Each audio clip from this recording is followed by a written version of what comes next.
What's up, everyone? This is Jared, Ian, and Chris back with the Ohio Sports Radio Show. We had a little bit of a hiatus last week. The flu hit us rapidly, and it was pretty bad, but we are back now. Episode 12 of the Ohio Sports Radio. We're live, ready to answer your questions. We missed you guys. We're ready to get back into it. Chris and Ian, how you guys doing this week? Ready to go. Awesome. All right, guys. As some of you may remember, we start our show off with our best and worst of this past weekend. So, Chris, what was your best and worst, sir? I'm going to go in the city of Cincinnati to my beloved Bearcats, and I'm going to go the best and worst. Is going to involve both of them.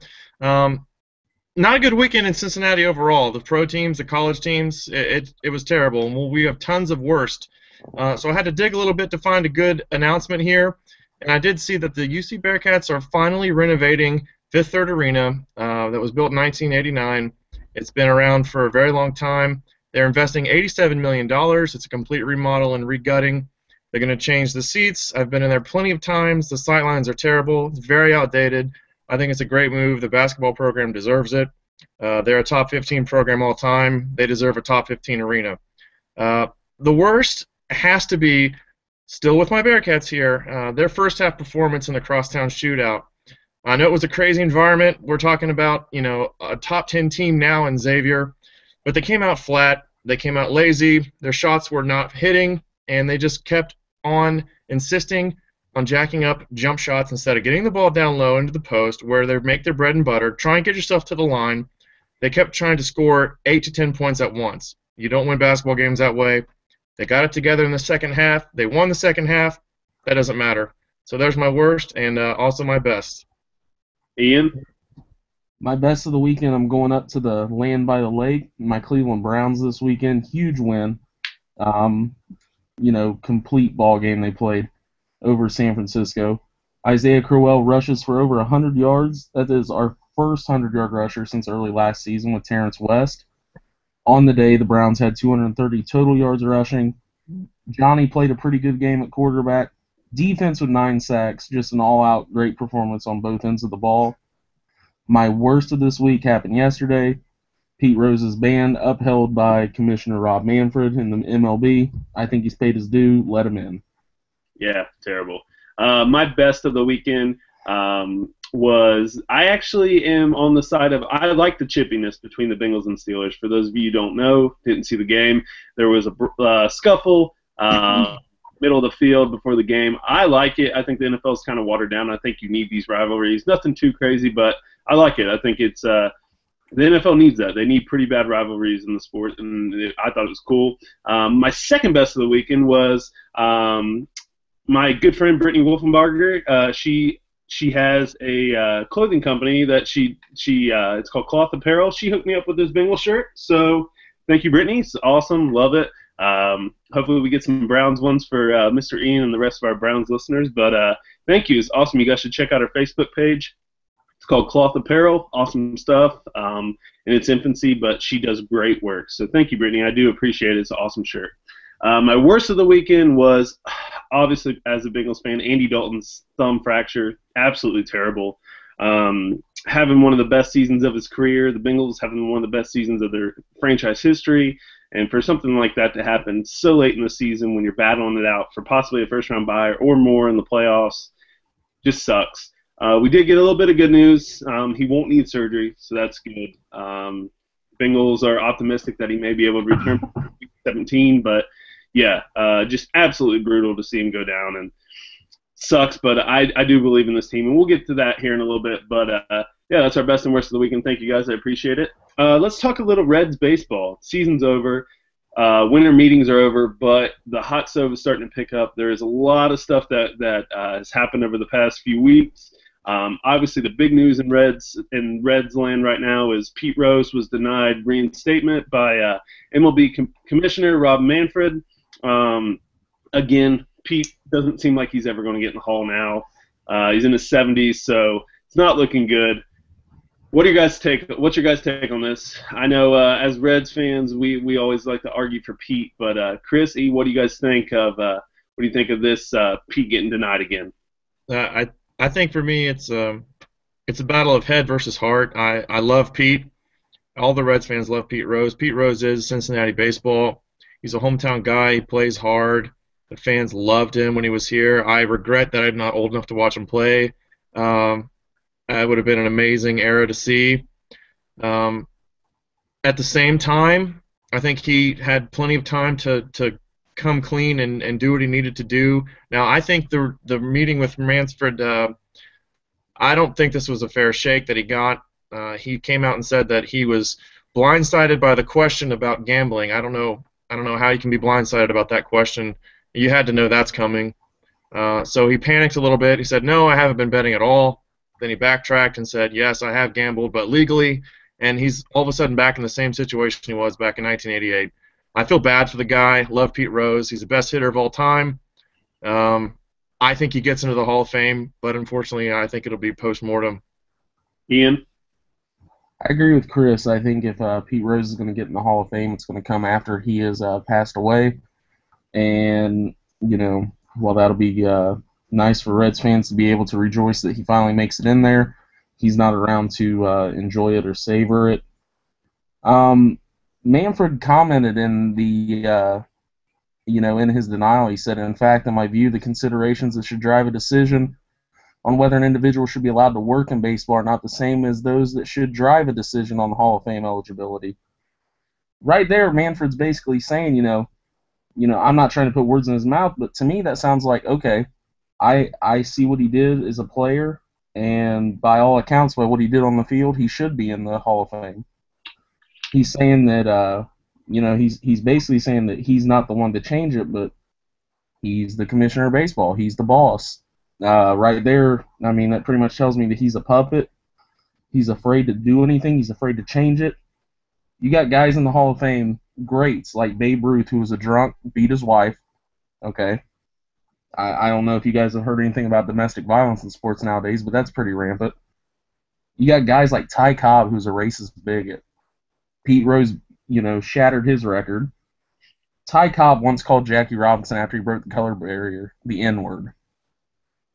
How's that upstanding character? Anyway, you got guys like Barry Bonds, Mark McGwire, and Sammy Sosa that are on the Hall of Fame ballot, and I don't think we need to talk about what those guys did. And Barry Bonds is going to eventually get in because he has the home run record. So I don't think it's fair. We'll see what happens later on. Yeah, I definitely agree with you guys. As a Reds fan, I want Pete in there. I think he deserves it. However, the number one rule of baseball is don't bet on baseball, and Pete did that. He's still doing it. I know it doesn't matter anymore, but he still does it. I thought it was an ultimate troll job by Pete to have his interview today in Vegas, of all places. But yeah, I think he should. I would love to see him be reinstated, but like you guys said, I think it'll be post-mortem. I don't think he gets in. Like Ian touched on with Babe Ruth, you got Ty Cobb, who's a racist bigot. Yes, this may sound weird, and trust me, I'm not condoning it because it's absolutely terrible. It's not illegal to be racist. It's not illegal to be a drunk. The number one rule in baseball is don't bet on baseball. I think Pete should be in. I think it's far. I don't think what he did is as worse as what Ty Cobb and them did. What they did was terrible. Ty Cobb was just a straight up asshole, to put it frankly. But Pete bet on baseball. The MLB they laid the law down, and by doing so, they've had to stand by it. I really don't think they believe in it. I think they think Pete should be in, but they've made an example of him for so long now. They can't let up. I think as soon as he dies, he'll be in the Hall. But on the flip side, I don't think Pete wants to be inducted in right now. And people think that's crazy, but if Pete was in the Hall of Fame, say he had been inducted in 15, 20 years ago, whatever it may be, no one would be talking about Pete Rose right now. We are still talking about Pete Rose every single year. Pete is still making money off this. He's worth $4 million a year right now. He wouldn't be getting that anywhere else. He signs autographs in Vegas. He has his own restaurant. He has his own store. He's a show down there. People love to talk about Pete Rose. They love he's profiting off this. He loves the attention. So I don't think Pete really. I think as a player, obviously he wants in there. He knows he's the greatest, but he's making money off this, man. It's an investment for him. He will get in. He just won't see it in his lifetime. Pete is, as someone who played baseball, someone who loves baseball, someone who hopefully wants. I want to hopefully have kids one day. Chris, you have a son. Pete is everything you want your son to be inside the lines, and everything you don't want him to be outside of the lines. Pete is he's everything you want him to your kid to be. Every way you want to play the game, but doesn't look like he's going to get in. Sucks, but as Reds fans, I just don't think there's any more chance for it. But anyways, moving on from that, like I mentioned earlier, there's a lot of the winter meetings are over. A lot of trades that we weren't able to do the show last week because of the flu bug. But the Chapman deal, walk us through the Chapman deal, man. So yeah, the Dodgers swooped in. News breaking that Dodgers and Reds were close to cutting a deal for Aroldis Chapman. And immediately, anybody that follows baseball, people that follow baseball around here, they were upset because supposedly, it didn't involve, Corey Seager, it didn't involve Julio Urias or De Leon, their top 3 prospects. But anybody that pays attention to the pipeline of young players and prospects, the Dodgers farm system's deep. Their number 10 guy would be the number 1 guy in a lot of systems out there in the major leagues. So there was rumors that, second base prospect Jose Peraza and possibly young starting pitcher Grant Holmes was going to be involved in the trade. If that were the case, that would have been a killer return on Chapman, in my opinion. Mm-hmm. Then as the day progressed, we kept hearing the deal was done. We kept hearing the deal was done. We hadn't heard the report of who we were getting yet. As the day progressed, we find out that Chapman got into some trouble in October down in Miami with his girlfriend. And the legal side of it was holding up the deal. Then, a couple days later, reports come out that the deal was down, or not a couple days later, a couple hours later, but a couple days later we find out that the Red Sox, before they traded for Craig Kimbrell from the Padres, they went after Chapman and found out about the legal stuff. So Chapman's trouble kind of put the Reds into a position to where they really couldn't do much in the winter meetings, in my opinion. I think the Reds wanted to move Chapman first because he was going to be their biggest return, and then they would make the other trades as needed to fill in the spots where, they didn't get things they needed for Chapman. That's why I think they stood pat. The only move they made was they picked up a few guys in the Rule 5 draft, but overall a pretty disappointing winter meetings when we were talking about rebuilding. We really need to start making it, but the off season is still going. Maybe we'll see Chapman get dealt here, before spring training. You never know. So yeah, we'll see what's going on. Yeah, there's he's still facing possible suspension. A lot of teams, and obviously the domestic violence thing's a black eye right now. But the Nationals, they said they're still interested in him. I think Arizona's probably still interested in him. I still think he'll go. He's still going to go somewhere, just off talent alone. Unfortunately, that's how sports works. We value talent instead of character. I don't know Chapman personally, obviously, but domestic violence is a bad thing right now. It's a very, very awful thing, and that stunk to see that deal fall through. But the Reds also came out and said they didn't know about that. I'm sure they didn't know about it. But, I'm sure Chapman will be moved soon. Also, the trade talks that are heating up is Todd Frazier is getting – the White Sox and Indians are both reportedly very interested. Both are, I'm hearing, may want to play him out in left field instead of third base. Also, Jay Bruce is getting a little interest. And Brandon Phillips, this one just broke today, that the Nationals and Dusty Baker are very, very interested in Brandon Phillips. Phillips, like Ian reported on our Facebook page and Twitter, Brandon Phillips would have to waive his no-trade clause to move away from the Reds, and doesn't look like he's going to do that. He stated in the past that he loves Cincinnati and he wants to win here. So, Chris, what are your thoughts on this? I think it's a good move on his part. He's obviously a fan favorite here, and talking with Phillips. But I also think a name that no one's really mentioning, and it's kind of a foregone conclusion that Joey Votto is not going to get moved. However, all of a sudden with these free agent signings that you're seeing, and a player like Jason Hayward is making close to Joey Votto money with the deal he just signed last week, He hit 270 last year. I think Votto's deal is becoming more and more manageable with certain teams. I don't think he's immovable at this point, and I actually think that the Reds front offices came out and said that no one is immovable. I think we may have. Say that, and then they're so you'd like to see some kind of action going on here. Obviously, I think it starts with Chapman. I think they're waiting on those pieces to fall legally. As soon as those dominoes begin to tip, you're going to see Frazier getting moved. You're going to see Bruce getting moved. They just want to gauge the return on those players, and they're holding on to their blue chip as long as they can. Yeah, I mean, hopefully we get something in return. Like we said, press the explode button, and let's start blowing this team up. Votto's not going anywhere. I don't think Brandon Phillips will go anywhere. Jay Bruce could possibly go somewhere. I don't know. It depends. He's got a ton of teams in his no trade clause that he won't go to. So none of the big market teams that are likely to splash for him. So we'll see. I don't know. That Hayward deal with the Cubs is absolutely ridiculous, by the way. I think, what was that, 8 years? Was that an 8-year deal? 8 years, close to $25 million per. That is ridiculous. That's ridiculous. It's stupid. Theo Epstein is over there just trying to build a juggernaut. But anyways, yeah. So hopefully the Reds can finish up this offseason, make some moves. Not going to make the team better, but in the long run it will. So hopefully we see something from Jocketty and those folks in the Reds organization, because I'm sick of watching a losing team. I don't know about you guys. Let's move on to the Crosstown Shootout. It was this past weekend. Chris, your UC Bearcats got demolished by the Xavier Musketeers. Was not a good game. I actually sat and watched this whole game, so you should be proud of me. But Chris, give me your thoughts on the game, man.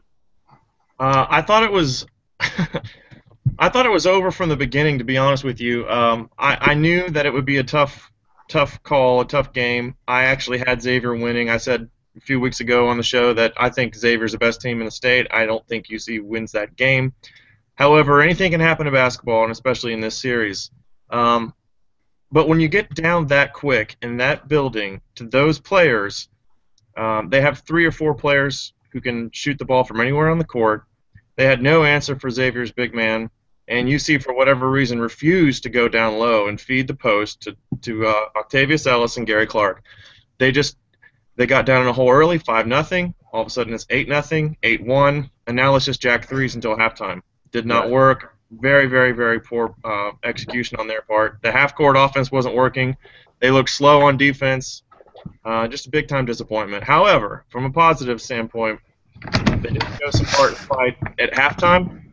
They came back and went on a 10-0 run, cut the lead down to within 5 before Xavier ultimately pulled away in that one. I was happy to see some fight in the team. They ended up losing by 10. It felt like they lost by 200.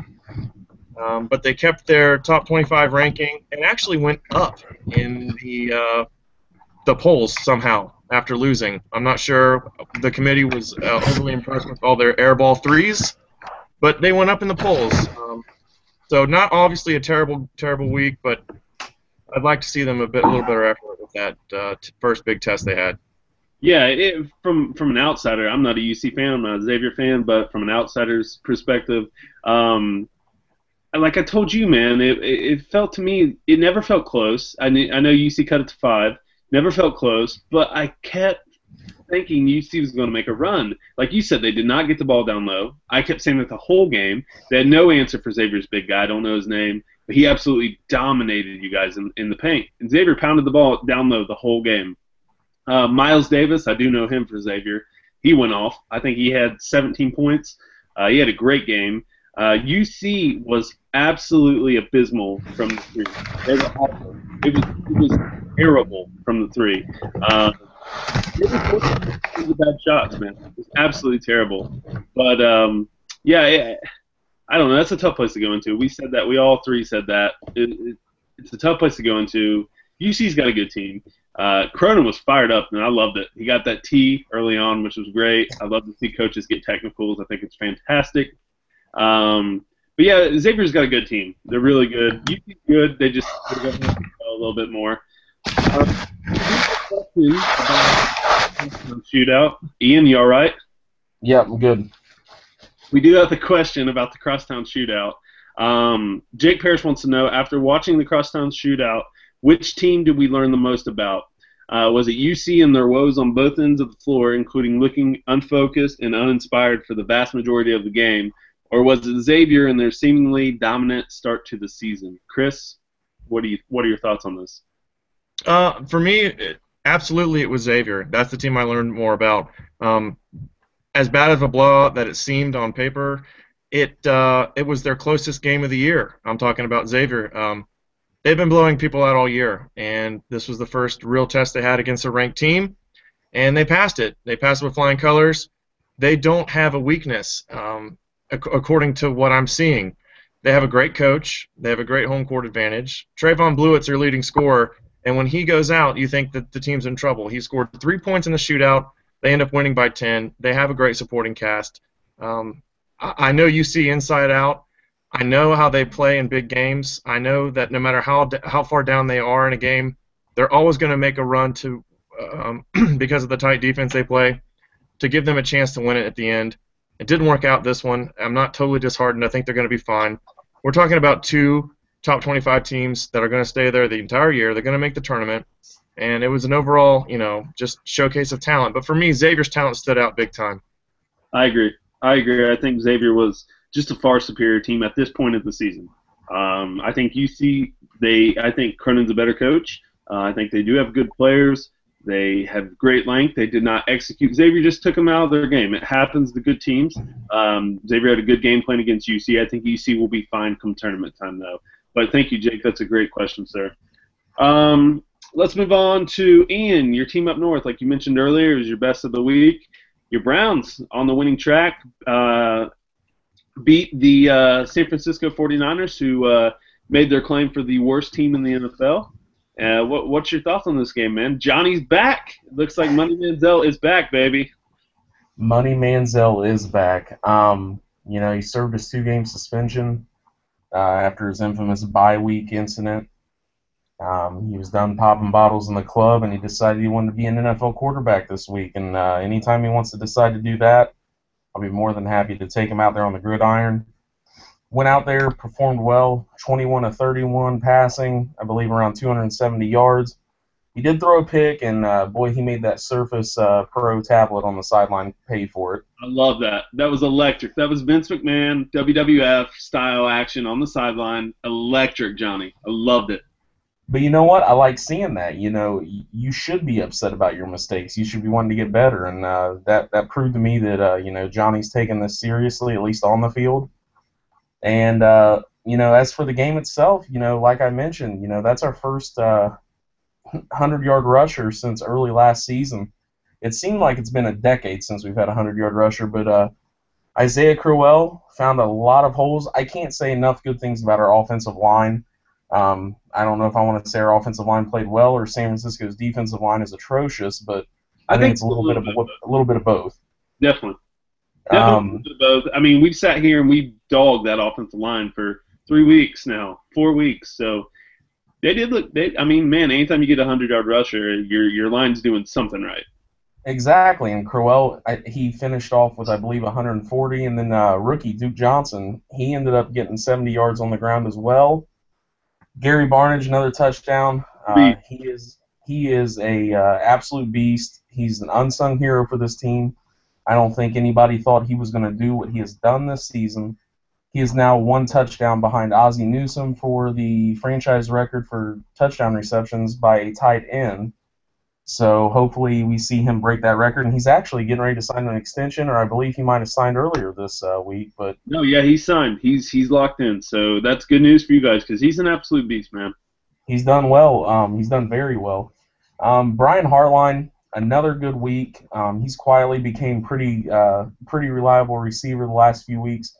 Unfortunately, he goes down with a broken collarbone. He's out for the year. But I really like what I've seen the last 4 or 5 weeks from Hartline. Travis Benjamin, another good day. Travis Benjamin is our number 1 wide receiving target. He had another good day. Him and Johnny, they have a real good chemistry together. Our defense, on the defensive side of the ball, that's been the big question mark all year. Our offense has, especially our quarterback play. Our quarterback play has kept us in. a lot of games. There's only been a couple really bad performances this year, but our defense is the thing that everybody knows us for. You know, they say, well, that Browns defense, they're so good. Well, this year they've absolutely sucked. And Sunday was the first time they went out there from beginning to end. They played a great game. They got to the quarterback 9 times, took him down, sacked him. And just, I mean, an all-out great performance for Cleveland. Third win of the season, building a little bit of momentum, getting ready to go out to the West Coast to face Seattle. But I liked what I saw up in the land. They seemed to put together a good, good game from A to Z, and everything looked like it was clicking. And, Johnny's going to be the guy for the rest of the season, God forbid an injury, but he looked comfortable out there. He looked poised, and he looked like we said after that interception, Yeah, I'm telling you, man. I've sat here personally, and I've asked Johnny. He had an alcohol problem, or he still does. I don't know. I said he may be a good quarterback, but he may not be in Cleveland. If Johnny can keep his nose out of trouble, if the Browns can keep him out of trouble, the kid's a good player. I don't know how well of an NFL quarterback. I don't know how much sustained success he will have. But I love cocky Johnny Manziel, signing $100 bills, smashing a tablet over his head, doing first down gun. Oh, my God, that's the cockiest move ever on first down. Who does that? That's so cocky. I loved it. The NFL needs more stars like that. I love Cam Newton. I love him. He's a great player on the field. I love his dancing. And I think people making an issue of it is ridiculous. The NFL needs more playmakers, superstars, showmen like that. Johnny Manziel could be that. I don't know if you want it as your franchise quarterback, but I love it as an outsider looking in. I thought he was electric. If he's winning you guys games, whatever, man. Yeah, if he can keep it together off the field, I'm fine with it. I don't care if it's cocky Johnny, shy Johnny, scary Johnny, whatever Johnny wants to show up Sunday. As long as Johnny Saturday don't show up, that's perfectly fine for me. Yeah. How about that Cleveland fan just giving him a hundo to get signed? That's drinking money up there in Cleveland. That could take him a long way. He may have needed that. You never know. Yeah, that was hard. That was a hard-earned $100 bill too. That guy went to the bank. Just working 2 jobs for that $100 bill, and he let Johnny Manziel sign it. You never know where Johnny will be week in and week out. That's a cocky move by that Browns fan. But I love it. The best move of all is Johnny signed it, Money Manziel. Yeah, I need Money Manziel back. Like I told you, I need it all. If he's going to do that, I love it. Johnny, whatever. If he wins games like that, let him do whatever the hell he wants. Cam Newton gets to dab on everybody, so let Johnny Manziel flash the money. But great win by your Browns. Let's move down to the Factory of Sadness, the second Factory of Sadness in the state of Ohio. Hasn't been too much this year in Cincinnati. It's been pretty overall positive. Great team this year. Unfortunately, the injury bug has set in Cincinnati locker room. For those of you who don't know, the Bengals got destroyed by the Steelers this week, and it was actually a closer game. They lost 20-33. They did fight back, but the big news from this game is all the injuries. Quarterback Andy Dalton left the game, fractured thumb. Initial reports were that he would need surgery, but they've reported that he will not need surgery. We had Tyler Eifert, concussion, Vontaze Burfict getting hurt, etc., etc. Just everything seemed to go wrong for the Bengals. They did fight back. McCarron, backup quarterback A.J. McCarron came in, played well, made a couple bad throws, but that's expected coming off the bench. Just an absolutely heartbreaking week. Like I wrote about, seeing Dalton come out of the locker room with a cast on his hand, I felt like I got broken up with a girl in high school. I felt like I was back in high school, got dumped in front of all my friends or something. Just, it was gut-wrenching. Chris, I mean, man, what were your thoughts when you saw Dalton come out with the cast on his hand? Well, the godfather of sports talk radio, Dan Patrick, grew up in the Dayton area like myself, a Dayton boy. His favorite team was Cincinnati Bengals, and he has a saying where every year it seems to be that the Bengals find a way to slip on the banana peel.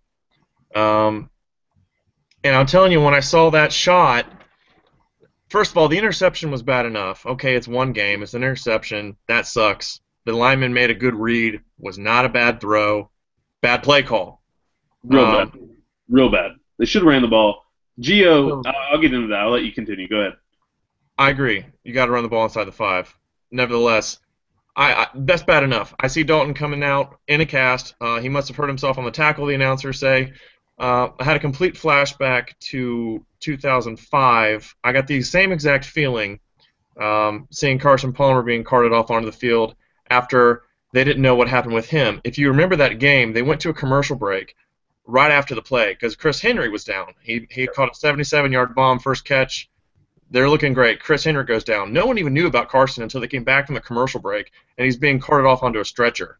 I'm like, what is happening here? That's the feeling I got. Yeah, absolutely terrible. We do have a couple Bengals questions, so I'm gonna segue these in as well. Lynn's Light wants to know, have you guys heard the latest on Andy Dalton's injury? What is the timetable for his return? Lynn's Andy Dalton, fractured thumb on his right throwing hand. He's at least out for they're saying 3 to 4 weeks, could be more. He will not need surgery. That was the initial report, like I stated. That's great news for the Bengals because it's now on him how fast he recovers from this. I don't know, being a quarterback, how well he can grip the ball, etc. Bengals are optimistic that he may be able to be back Week 17 against the Ravens at home. If so, that's good news, but I don't even know if I would risk him then. Suddenly, the first-round bye becomes very, very important for the Bengals because that gives Andy Dalton extra time to heal up, extra time to prepare, to get back, get his rhythm. He's going to build some rust, so we'll see. I don't know. Those are great questions, Lynn. Thank you. And since she wants to know, how do we think A.J. McCarron did in his first kind of start, I guess. It wasn't really a start, but it was really early in the game. Chris, how do you think A.J. McCarron did? Ian? I'm gonna give him a B+ on this. I think he did fantastic. I know he had a couple bad throws. The second interception in particular was a terrible decision. It was just across the middle. I'm going to cut him a break. He came into a really tough situation on the spot. He hasn't practiced with first team very often. He threw 4 career NFL passes before this game. I think he has a great long ball. I was very impressed with the yards. Any ball that he threw over 20 yards, they were a little bit high, but that's okay. Better high than low. You don't want to get your receivers killed, but he was making good throws to A.J. Green. He has a great rapport going with A.J. Green across the middle. I hated seeing him throw across the middle. I did not want to see the Steelers going in for him. Luckily, nothing happened. He was throwing the ball well to Marvin Jones as well. So I'm not too concerned about A.J. McCarron, to be honest. I think he did great. Well, Ken Rice wants to know, do we think A.J. McCarron can take the Bengals to the Super Bowl? That's a tough one. I think if he goes, and let's say worst case scenario, Andy Dalton can't come back for whatever reason. He's taking his trash out and falls and breaks his left thumb. Okay, fine. A.J. McCarron's your man now. I think if he wins that first playoff game, all of a sudden you get this confidence going. Who knows? I mean, he's been in the limelight before. He's won national championships at Alabama. Do I think he can do it? I don't know. I would have to be almost crazy to say yes. However, I think he's serviceable. I think as long as he limits turnovers. Look, he went 28 for 35. He had a decent game in the stat line if you look at it, minus those 2 bad throws. He threw the ball a ton. And that the way their game plan was tailored toward Andy Dalton. So Hugh, this is another question that we're about to get into. I'm about to segue into. But I thought he looked good. I thought I'll come back. I'm gonna give you my Bengals optimism. You guys know I'm optimistic about my Bengals. Ian, did you have anything you wanted to add on A.J. McCarron? Like Chris mentioned, for the scenario that he had to come into, especially against the Steelers, I mean that's slowly growing into a great rivalry year in and year out with the Steelers. And if you listen in the post game at all, Dave Lapham, when he interviewed him, he said, he asked him the question. He said, "How many first-team reps did you get this week in practice?" And A.J. McCarron's answer was, "I was Ben Roethlisberger in practice all week." Yeah. So, I mean, this guy has had no practice with the first team. He came in, and I thought he played a hell of a game. I'll give him an A for the week. He's had success on every level, and I think he's a good quarterback. I felt the Bengals knocked it out of the park when they drafted him. And, he came in, he gave a good effort to try and get him into that game and to win it. And, just at the end of the day, the chips didn't fall where they should have. But, I thought he did a fantastic job coming in for Andy. Yeah, I mean, it's hard to replace Andy Dalton the way he's playing this year. He's playing at an MVP caliber level. But AJ looked good. I'm gonna give you my optimism right now. I think the Bengals will be fine with AJ McCarron, and here's why.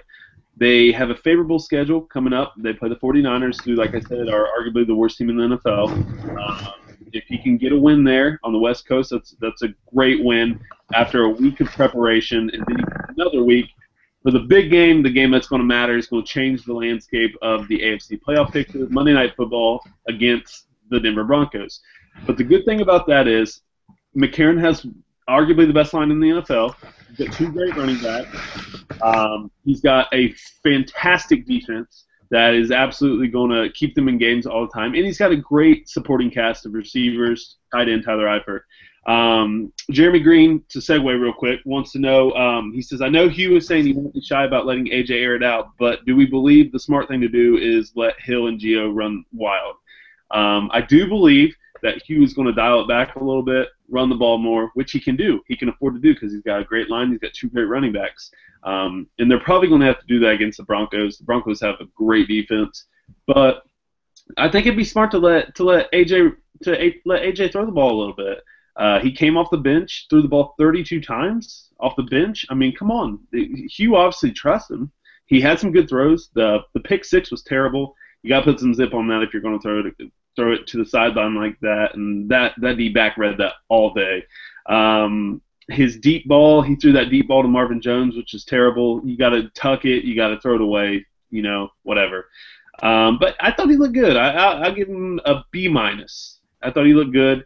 When I went back and watched his game film, he doesn't step up in the pocket. That kind of bothered me. But that you learn that with age. I don't know. I thought he looked good. I thought he looked good. I think, and I'm not worried. I think the Bengals, all they have to do. So these are the scenarios for the Bengals to clinch. For all of you wondering, they clinch a playoff spot with if they win this week, and the Jets lose, Kansas City loses, or Bengals tie and Kansas City ties, or the Bengals tie and the Jets tie. So basically, we need to win. We need the Jets or KC to lose, and we're guaranteed a playoff spot. The Bengals can, like I wrote about, they can clinch the AFC North if they win this week and Pittsburgh ties or loses. The Bengals can clinch the AFC North. They can also clinch the AFC North if they beat Baltimore at home Week 17. I mean, I'm no bet. I mean, I don't know. I would bet the Bengals can beat Baltimore at home. That's just my opinion. The game that's going to matter, though, to get the first round bye in the playoffs, they're going to have to beat Denver Monday night in Denver and beat San Francisco and or Baltimore. So I think the Bengals are very capable of winning two of their last three. Hopefully one of those is Denver.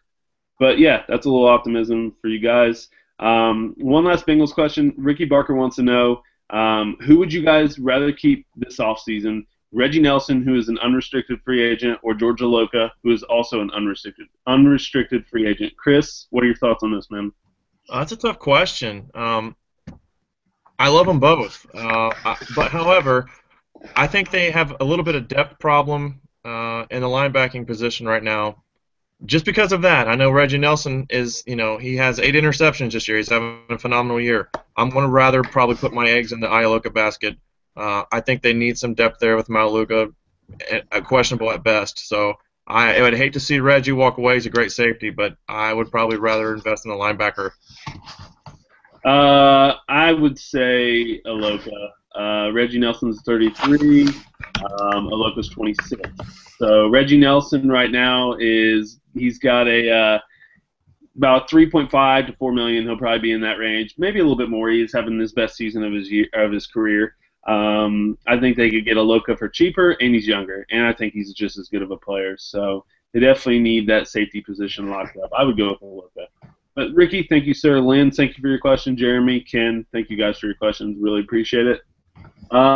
So last week we weren't able to do the show because of the flu. Ian's still battling it, but he's his second Michael Jordan flu game. He's back at it, but he is still battling it right now. But Ian, do you want to recap our picks from 2 weeks, or from this past week and the week before? Sure. In Week 13, Chris took the week with a 10-6 record. And then week 14, Chris, back-to-back wins. He goes 10-6 again in week 14. That gives him his 7th weekly win. He is now in the lead for weekly wins. Jared finished up at 8-8 this week. He's got 6 weekly wins.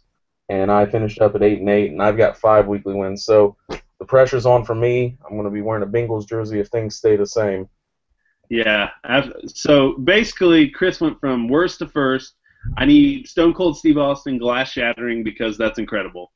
All right. Thank you, sir. What was Chris's weekly wins right now? Chris is the 7 weekly wins. You're at 6. I'm at 5. Okay, so there's still time to catch him. We got 3 weeks left, E. There's still time to catch him. Don't worry. I don't know if we're going to do playoffs, but if you guys want to, we can also do playoffs. Yeah. But yeah, let's go ahead and get into our NFL picks of the week. NFL Week 15. Are you guys ready? Let's go. All right.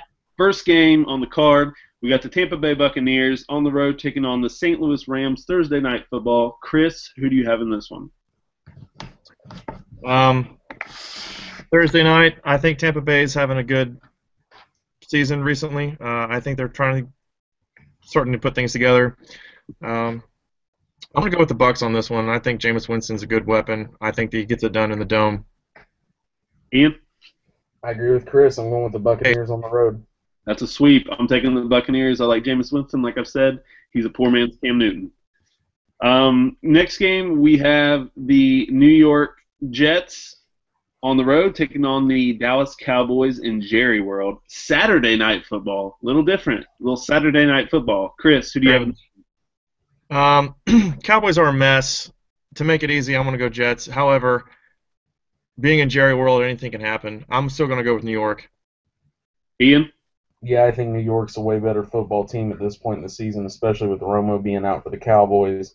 I'm going with the Jets on Saturday night. Yeah, Ryan Fitzpatrick has been sneaky good this year. He's got 2 really good wide receivers in Eric Decker and Brandon Marshall. They have a great defense, good defensive front 4. I'm taking the Jets. The Cowboys are not good. I'm taking the Jets in this one. Next game up, we have mine and Chris's Cincinnati Bengals on the road taking on the San Francisco 49ers, who I still hate for both of those Super Bowls. Chris, who are you taking in this one? Well, Jared, I know who you're going to take in this one. I am also going to take the orange and black. I think A.J. McCarron gets it done. I just have a feeling that this is a great test for him. At the same time, I couldn't pick a better opponent for him to get his first NFL start against. So I'm feeling confident about it. I liked what I saw on him against the Steelers, so I'm going to go with the Bengals here. I think they beat him badly. Ian? If the Browns can do it, the Bengals can do it. I'll go with the orange and black. Yeah, like I've said over and over, Tom Sula is an absolutely awful coach. They are in shambles in San Francisco. A couple years ago, they were the best team, arguably, in the NFL, and now they've just gone to rock bottom. So that lets you know, everyone, love your team while they're winning because it could be really bad really quick. I'm taking the Cincinnati Bengals in this one. I think McCarron does enough to get it done with his cast. I think the defense gets right back on track. So I'm taking my Bengals in this one. Don't care if they're playing the 85 Bears. Like I've said, I missed saying that last week. I don't care if they're playing the 85 Bears. I will take them every week. I'm taking them this week. Bengals get back on track. Big win over the 49ers. Next game, we have the Chicago Bears on the road taking on Mike Zimmer's Minnesota Vikings. Chris, who do you have in this one, sir? Divisional game, always tough. Both these teams are on different spectrums of the playoff picture. Minnesota is just almost in. Chicago needs to win out and some help. I think Minnesota's a better team. They want it more. They need it more. I'm going Vikings at home. Ian? I think this game could actually be a pretty good game. I think it's going to be close. Like Chris said, it's a divisional game. The Bears are 4-2 on the road, and it's tough to count Jay Cutler out. You just never know if he's going to show up or not. But at the end of the day, I like the Vikings at home. I'm pretty sure the Bears are eliminated from the playoffs. Zimmer has kind of become, or the Vikings have become, my adopted NFC team because I love Coach Zim. He's a hard ass. I love him. I think they run the crap out of Adrian Peterson in this one. I'm taking the Vikings at home. Next game up, we have what has happened to the Atlanta Falcons. Absolutely terrible. But anyways, we have the Atlanta Falcons on the road taking on Chris's Jacksonville Jaguars. Chris, who do you have in this one? My streaking Jacksonville Jaguars, absolutely. I'm going to keep riding the Jags, to be honest, while they're hot. Jacksonville has a good offense. They have a terrible defense. You can probably say the exact opposite about Atlanta. Huge disappointment on offense. Matt Ryan has had the worst year of his career, to be honest with you. His career started off hot. He never really reached that next echelon of eliteness like Joe Flacco. But anyway, I'm going to go with Jacksonville in this one over the Falcons. Ian, who do you have in this one, sir? I like the enthusiasm. I'm going with the Jaguars at home. I agree with you guys again. The Falcons are terrible. They're so bad. It's all on Matt Ryan. I mean, he's got the weapons around him. He has just declined so fast. The Jaguars, man, I'm telling you, like I've said all year, if you put weapons around Bortles, they got two really good wide receivers. I think Yeldon's out for this game, but they do have a good young running back if he's healthy. If you get a defense on that on that team, if you can bulk up that offensive line, maybe surround Bortles with a few extra weapons, Jaguars are going to be good, and that division's terrible. So I'm taking the Jaguars in this one. They need this one, actually, to stay in line with the Texans, I think. Absolutely. Next game, speaking of the Texans, we have the Houston Texans on the road taking on the Indianapolis Colts. Chris, who do you have in this one? I think this is another tough one. It's a divisional game. If I'm not mistaken, both teams are 6-7. Both of them are fighting for the division lead. I think Texas has the tiebreaker. I'm going to go with Houston. I don't like really what I'm seeing out of the Colts and Matt Hasselbeck right now. They got completely obliterated by Jacksonville last week. Give me Houston again to take it down the Colts. Ian? Yeah, I think if you watch that Houston-New England game, you start seeing the emergence of Jadeveon Clowney. And if Clowney and Watt are that quick off the line against an aging quarterback like Hasselbeck, I like Houston in this one, even on the road. Clowney looked like Carl Lewis coming out of a three-point stance. He flew off that line. Yeah, I agree with you guys. I'm taking the Texans on this one. This is the battle of the backup quarterbacks. T.J. Yates versus Clipboard Jesus, Charlie Whitehurst. I like T.J. Yates in this one. He beat my Bengals, so I'm taking the Texans. Clipboard Jesus, he's fantastic flow, probably best hair in the league, but I'm taking the Texans in this one. Next game, we have the undefeated Carolina Panthers versus the New York Football Giants. Chris, who do you have in this one? The Panthers are the best team in the NFL according to the record book, and I wouldn't know if that's even the wrong way to put it. I think they may be the best team in the NFL. Cam Newton is having a blast. Watching him play football has been something this year. He's always smiling. He's always dancing. He's doing his thing. He's threading the needle. He is fearless. Some of the throws he's making are ridiculous that only a quarterback that's 12-0 would have the guts to throw. Being 13-0, I think he keeps it rolling. I don't see anyone stopping Carolina at this point. I'm going Panthers. Ian? It's going to be dabbing all Sunday. I'm going to take the Panthers. Here's a little thing that you guys may not know. Greg Olsen had an MRI today. He had a little scare with his knee, and Jonathan Stewart is very questionable. They're not sure if he's going to be able to play. However, Cam Newton is the MVP, hands down. The Panthers are a great team. I think Odell Beckham Jr. is top 5 players in the league at any position. He's fantastic. Like I said, Eli could throw 5 interceptions or 5 touchdowns. This could be a crazy game. I just think the Panthers are better defensively, and the Giants' defense is terrible. It's ranked dead last in passing defense in the NFL, so I'm taking the Panthers to stay undefeated in this one. Next game, we have the Tennessee Titans on the road on the death walk to Foxborough to face the New England Patriots. Chris, who do you have in this one?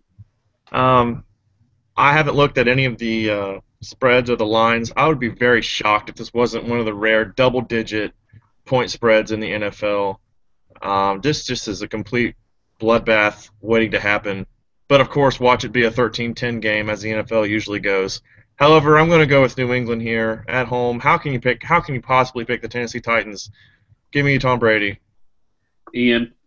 Tennessee, do not get on the bus. Yeah. Do not get on the bus. I'm going with the Patriots at home. Here's the thing about the Patriots. It drives me nuts. Bill Belichick is so good at what he does. Tom Brady was the last pick in the NFL draft. The Patriots, when Brady was in his rookie season, every other team cuts Tom Brady. The Patriots went into the regular season with 4 quarterbacks on the roster. You know who the 4th quarterback was? Tom Brady. Tom Brady would have got cut by any other team. The Patriots they always do stuff right. It doesn't matter what happens. Players get injured. They sign a guy that's terrible. They signed Jonas Gray. He was terrible. He goes there, dominates. LeGarrette Blount, terrible. Goes there, dominates. It doesn't matter who it is. They sign him, and he becomes a star there. Belichick is the greatest coach of all time. Tom Brady is the greatest quarterback of all time. The Titans, the Patriots take away what you do well. They are going to take away Mariota, Delaney Walker, whoever else is on that terrible Titans team. This is a bloodbath.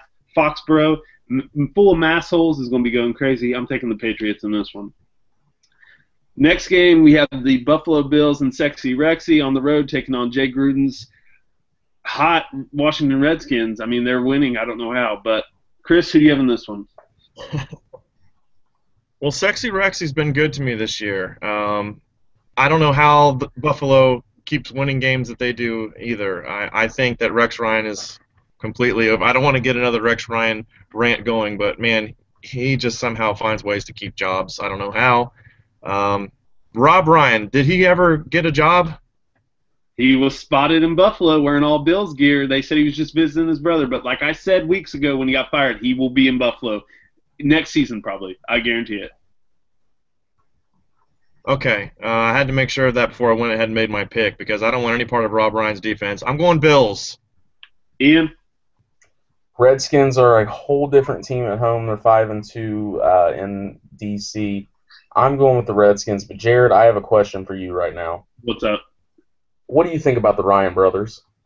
I hate the Ryan brothers. Anyone who knows me knows I hate them. They're those coaches that are in the echelon of they've done nothing, yet they get praise constantly. They're living off their dad's name. I hate Rex Ryan. I don't know why he is a coach in the NFL. He's terrible. Rob Ryan's a whole different story. Rob Ryan he's like a circus act. That guy is an idiot. Worst defensive coordinator I've ever seen. Like Chris said, if he was in Buffalo, Buffalo could be undefeated. If Rob came in, they would lose every game remaining. They're terrible. But I'm taking the Bills in this game. I like Tyrod, so I'm taking the Bills. I don't know what's going on with the Redskins. They are different at home. This is a coin flip for me. Both teams suck. I don't care. I'm taking the Bills. Bills Mafia. Next game, we have the Kansas City Chiefs on the road taking on the battered Baltimore Ravens. Chris, who do you have in this one? Kansas City's white hot, and Andy Reid has got it going on. I think they've won 6 or 7 in a row. I don't think they slow down. Baltimore is just waiting for the season to be over. They're already trying to look at where they're going to be picking in the draft. I think KC keeps it rolling into the playoffs. Chiefs. Ian? Agree with Chris. I'm going with the Chiefs. Anytime you sign Ryan Mallett as your quarterback, which the Ravens have done, Ryan Mallett is going to be getting $2.5 million to play quarterback. Things are bad. I know the Bengals called him, whatever. He was one of the best available free agents. The Bengals passed on him, just so people know. Mallett's terrible. However, I'm rooting for the Ravens to beat the Chiefs in this one just because the Bengals will be in the playoffs if that happens. However, the Chiefs dominate this game. I don't know how they're winning with all the injuries they've had, but they're finding ways to do it. Kudos to Alex Smith and Andy Reid. I'm taking the Chiefs in this one.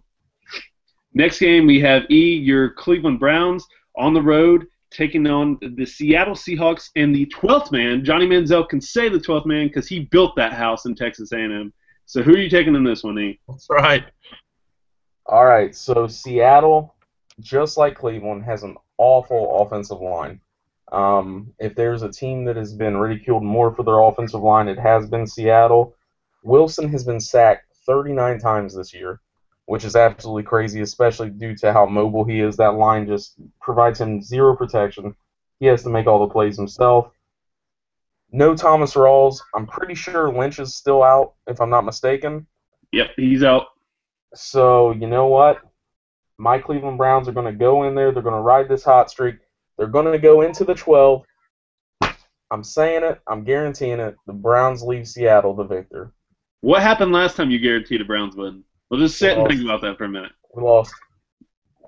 I love it, though. I would take my team, too. Chris, who are you taking this one?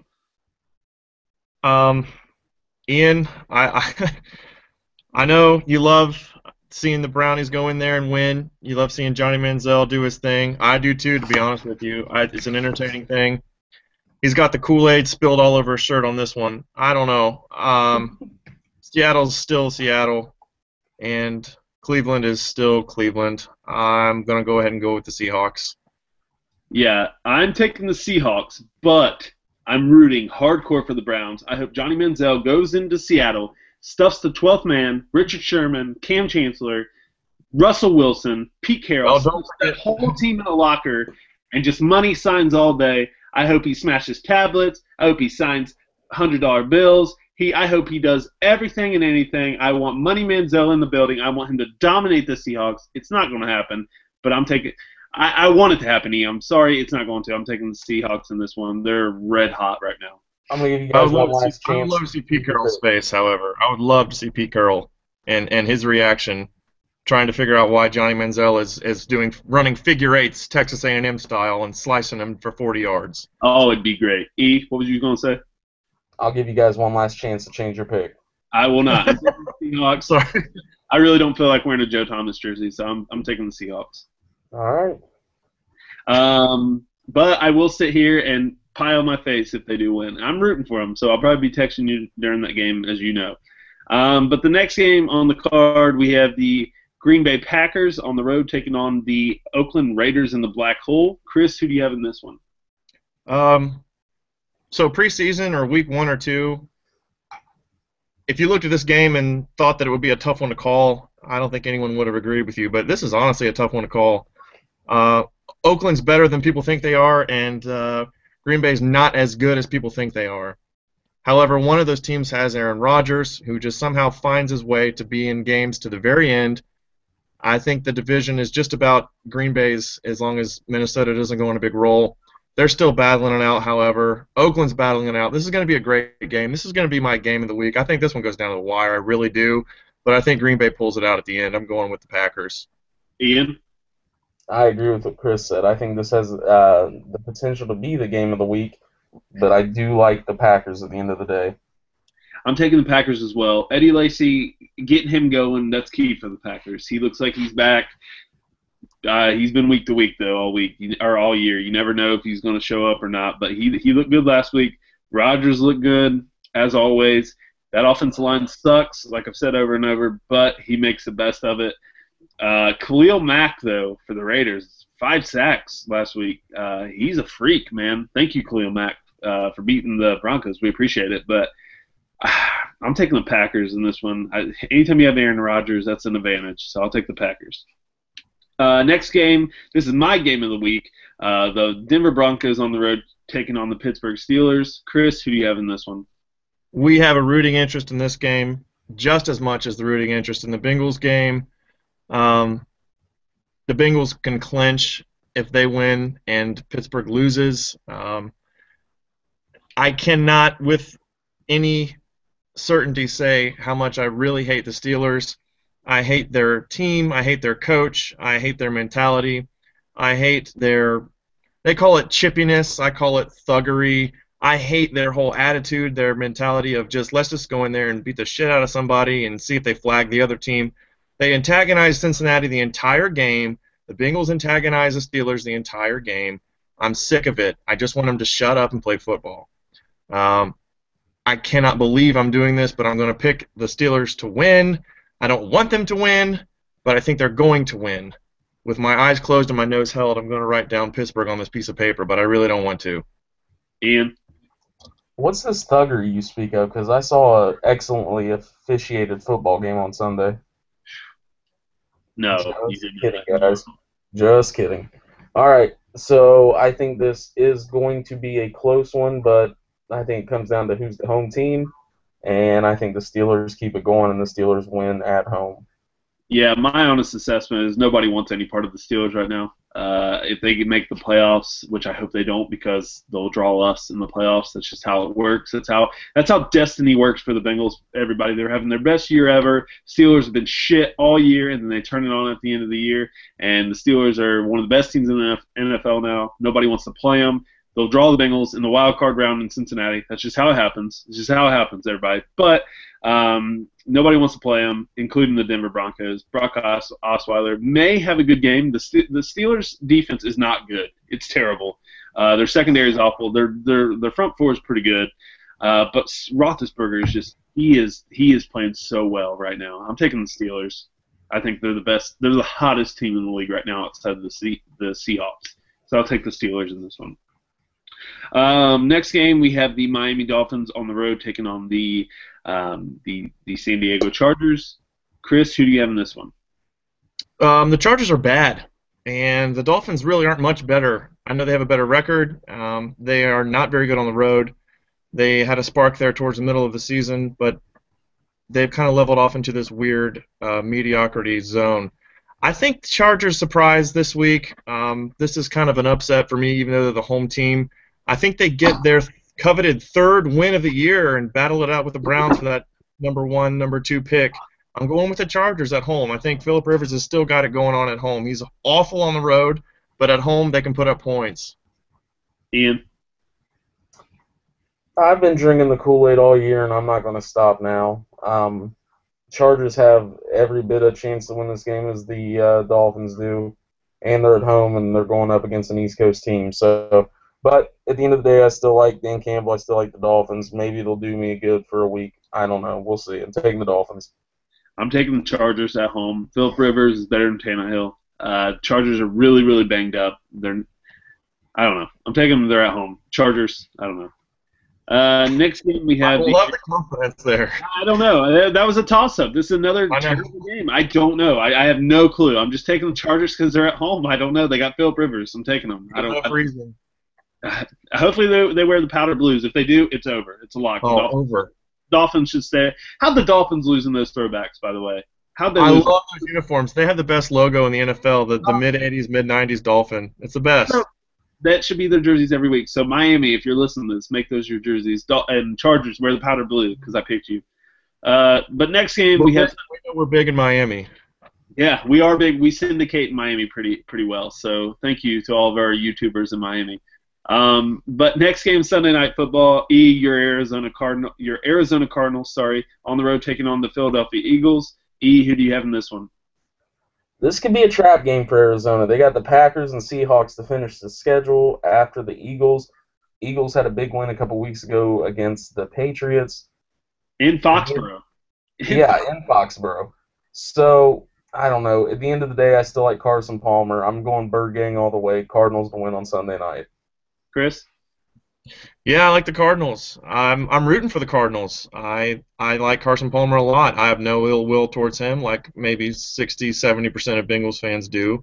I don't think he did anything wrong in his time in Cincinnati and his departure and his weird feud with Mike Brown. I would have probably done the same thing.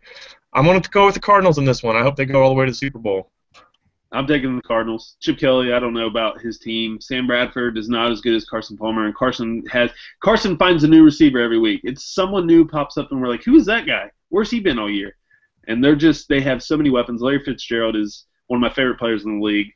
I like the Cardinals in this one. They're fun to watch.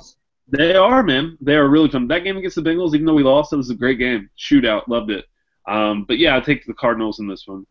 Last but not least, Monday Night Football, we have the Detroit Lions and that round-faced son of a bitch, Matt Stafford, on the road taking on Drew Brees and the Saints in the Dome. Chris, who do you have in this one? Two teams that are going nowhere and probably wish they could have flexed this Monday nighter into maybe, I don't know, Broncos Steelers. That would have been an amazing one.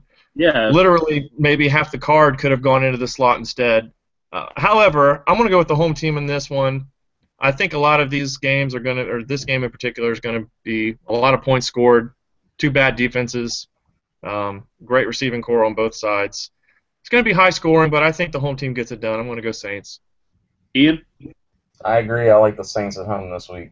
Yeah, Lions are eliminated from the playoffs. Saints are not. They are not mathematically eliminated yet, so they have a lot to play for. I'm taking the Saints at home. Drew Brees is Hall of Famer. Matt Stafford is a terrible quarterback. So I'm taking the Saints in this one. Rob Ryan's out of there. All's great in New Orleans right now. I'm on the Saints bandwagon, baby. Let's go. But those are our picks. Those are our picks of the week. So hopefully I can get back on track. I need it. But, yeah, picks of the week. Let's end the show now with our bold prediction for this upcoming week of sports. Chris, sir, give me your bold prediction. Okay, I'm going to go with the Bengals in this one. I think the Bengals at this time next week when we do our show will be, and I may have a hat to prove it, the AFC North champs. I'm going out on a limb. I think it can be done. They have a better than a puncher's chance, but I think that's my bold prediction. I love it. Ian. Gary Kubiak has had a knack for making the wrong decisions in his career, whether it be play call, whether it just be getting up and choosing the wrong outfit when he was with Houston. This week, I think when we watch the Broncos-Steelers, I think it's a close game at halftime, and Peyton Manning returns to the practice field this week. I think that Gary Kubiak will yank Brock Osweiler out of the game. We will see Peyton Manning go into the game this weekend. That's some bad news for the Broncos. But my bold prediction for this upcoming week is A.J. McCarron will be the first Alabama quarterback to get an NFL win since 1987. Great year. That's the year I was born. But I think McCarron can actually do it this week. Give him some first-team reps. I think he'll be okay. But, yeah, first win for a Bama quarterback since 87. That's crazy. Hopefully he gets it done this weekend. But that's our show. Thank you to everyone. Sorry we missed last week. The flu bug was absolutely ran rapid through us, but we're back. Thank you to everyone who tunes in, who watches our show, who checks us out on YouTube.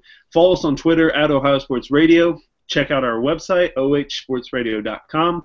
Coming out with new stuff each day.